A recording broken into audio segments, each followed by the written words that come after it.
Sometimes my Heavenly Father discusses people to me, particular people in my life or around me. God will talk about these people.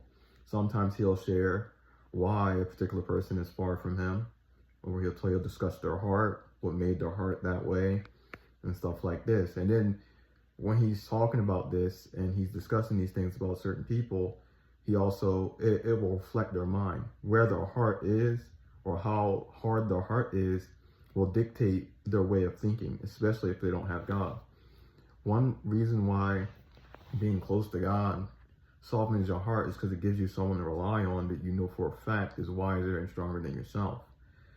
Now, you can say people believe because it's like la fantasy, it's nice to believe, but it's not just believing that makes you feel good, right? Because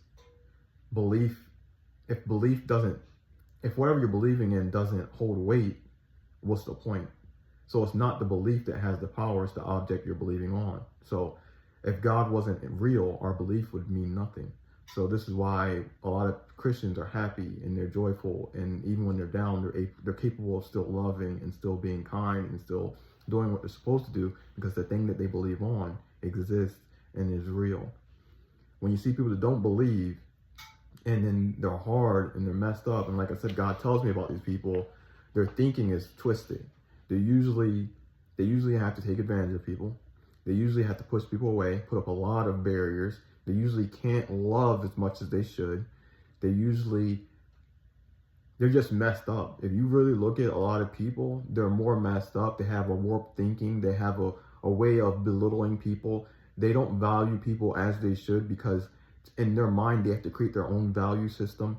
When it really comes down to it, they're just not loving, because God is love. The reason why you should believe in God is because He is true love. Most people can't even define love. It's going to be subjective to each individual person.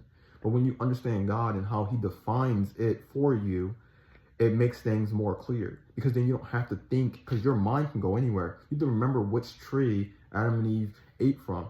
Your mind can go and venture off anywhere. We can create anything in our own heads, in our own thoughts, especially when we're our own God.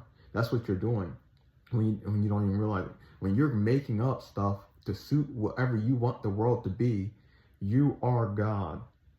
And this is why I keep trying to tell, God is love. If you want to know what love is, you have to get in touch with God. If you want to cure yourself from your own mental illness or your own hardened heart, you have to come to God, as God understands everything.